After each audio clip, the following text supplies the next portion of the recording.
Это из-за чего? Из-за хорошей работы коммунальных служб.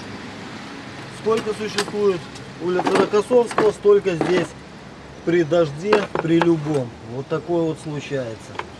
Из-за этого попадают все. А мы платим дорожные налоги 2 раза в год. По 1,5 миллиона.